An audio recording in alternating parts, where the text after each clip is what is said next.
guys, RW here on Little Mountain, and I am beginning dry practice, which means I'm going to make sure my weapon is completely empty. I'm going to look for no brass, okay, empty chamber.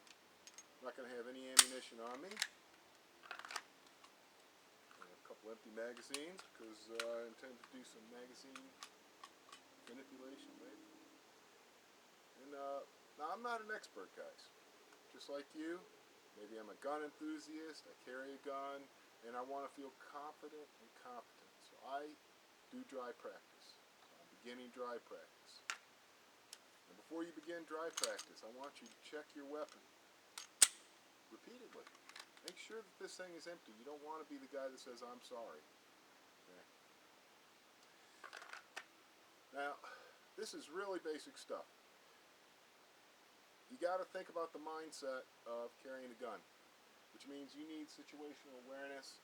You should already be scanning like a radar as you're moving around because you've got a gun. And that means that you may have to use it, and you want to know what's going on before you use it, while you're using it, and after you use it. So it's not a tunnel vision type thing. You're just walking along, texting, and all of a sudden you pull your gun out and shoot the bad guy. You've somehow gotten yourself into a situation you didn't realize you had a bad guy right up on you. Now he's right up on you. You've got to do something. Okay, it's a threat. So when you're doing your dry practice, okay, and you're beginning dry practice, and you want to make sure that you can manipulate your weapon effectively and safely when it's actually time to shoot it, okay, treat it like it's loaded and act as if you have a threat. Think threat.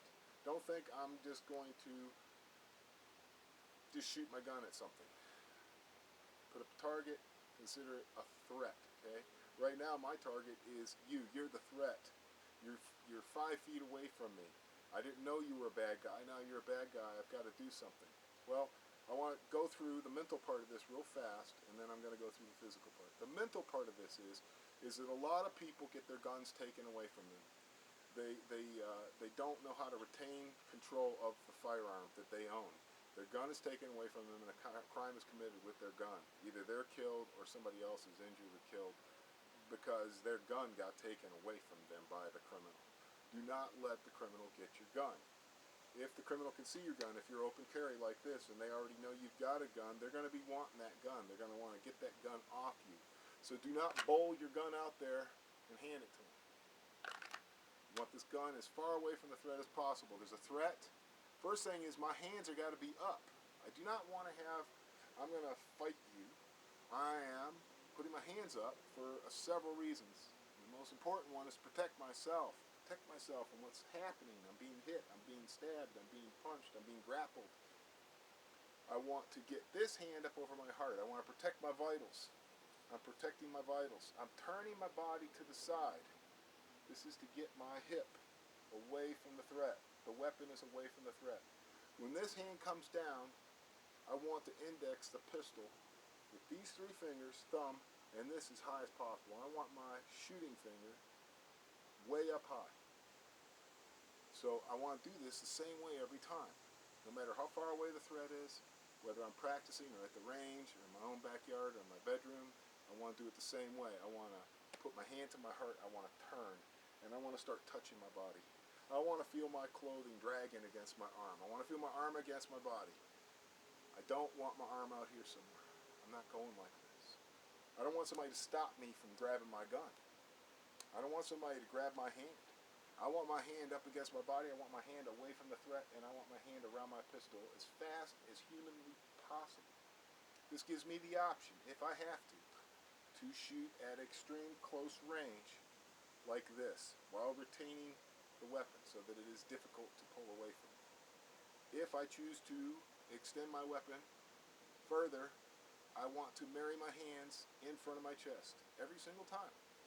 This is part of the draw stroke that will never change.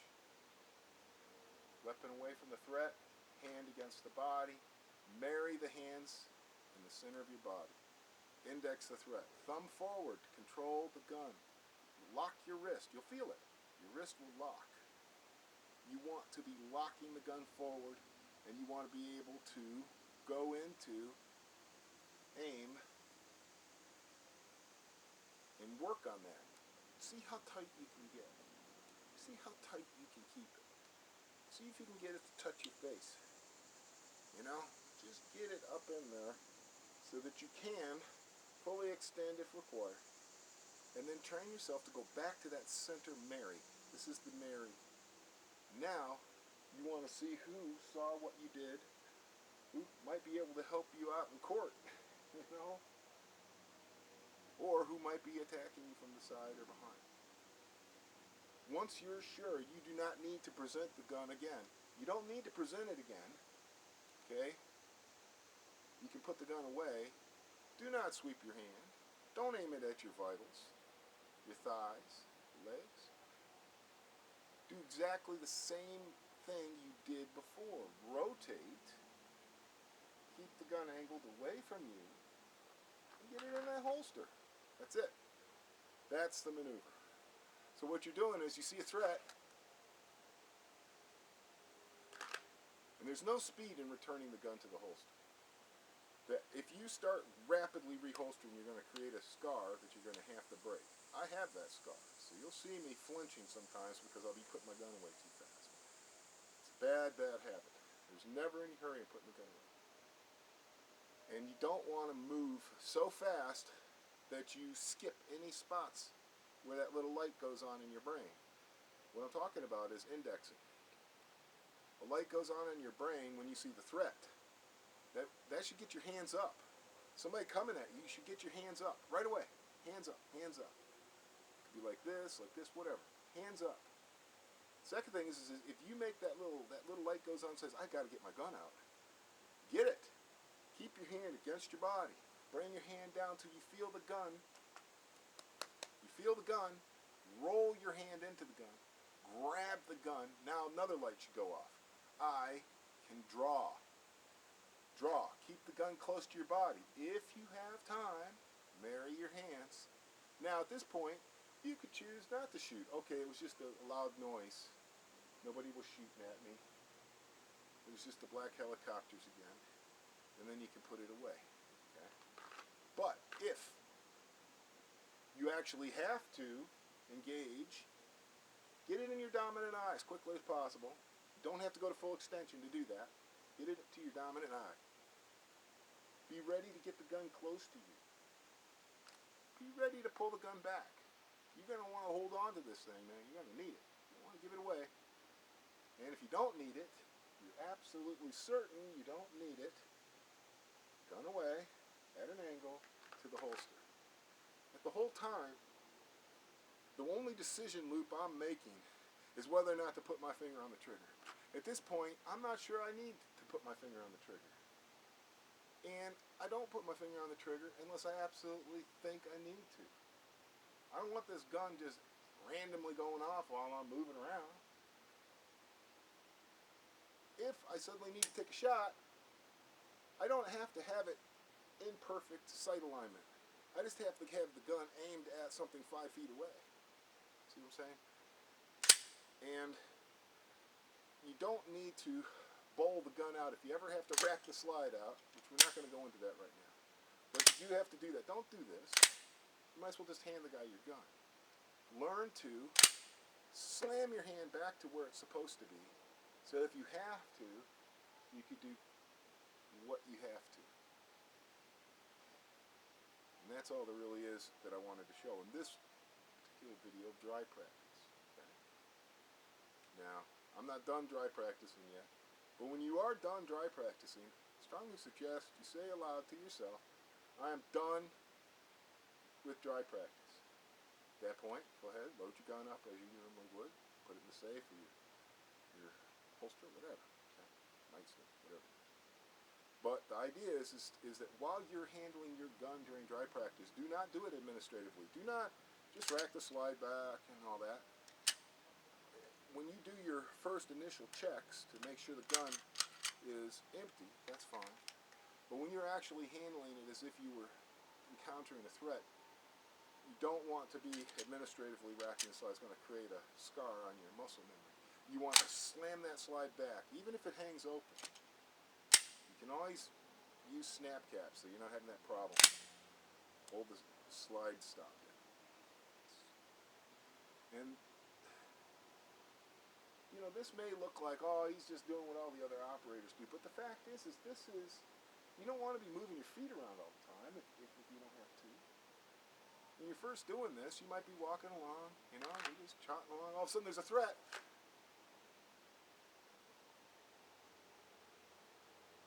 Oh, there wasn't a threat, okay.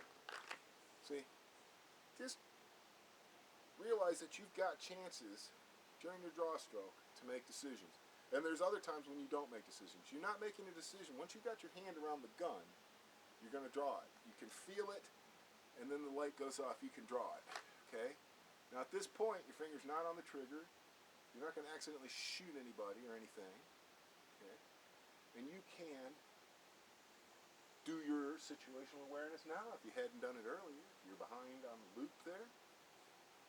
And then if you did see something, and it was long, far away, see what I'm saying? You can extend. You can change your stance. You can do what you got to do. But there's a couple parts where you're not thinking. You're not thinking about whether to marry your hands. You always marry your hands. You're not thinking about whether to touch your body. You always touch your body. You're not thinking about how to grab the gun. You always grab it the same way. Always. These are things that help speed the process. Yes, there are decisions being made. Should I shoot? Should I not shoot? What was that? I got to process information. Filter the noise. Keep it down so that the things that you don't have to think about, like how do I grab my gun? I'm always going to grab my gun the same way.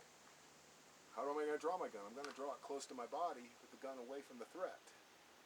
How am I going to present the gun? With two hands, if I present it at all. I can start shooting now, or any time out to now, or not shoot at all. Okay. That's basically it, guys. I hope that helped. Like I said, I am not an expert, and I strongly recommend that anytime you're doing dry practice, that you check the weapon repeatedly, and that you announce to yourself that you're starting dry practice, and that you treat it as if you're putting down a lethal threat. It's not just, I'm going to aim at a light switch on the wall and see how my trigger pull feels. No, you can do all of that while doing all this. You can practice your trigger pull. You can practice your malfunctions. You can practice your reloads. You do all these things while treating it as if there were a live fire threat going on in your environment. And then, when you're done, okay, you can tell yourself that you're done, and you can reload your gun, and now you know you're not going to be pressing the trigger again. You do not pull the trigger again. You do not draw the gun again. You do not see what it feels like to pull the loaded gun out. The gun is now loaded. You're not touching the trigger. You're not drawing it. You're not doing anything to it. It's over. All right, guys. Hope that helps you have a safe, productive dry practice session, practicing the absolute basics of dry stroke and safe weapon handling and situational awareness and how to hold the gun properly. Okay? There's lots and lots of videos by experts on how to hold the gun properly. This is how I hold my gun. I hold it in a death grip. I hold it so hard that I can't even reach the mag release button with my strong hand. I hold it with my finger up as high as possible, and I strip the mag using my support hand. I keep the gun in sight when I'm loading it. These are real basic things.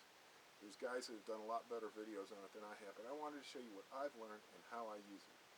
So you all have a safe dry practice.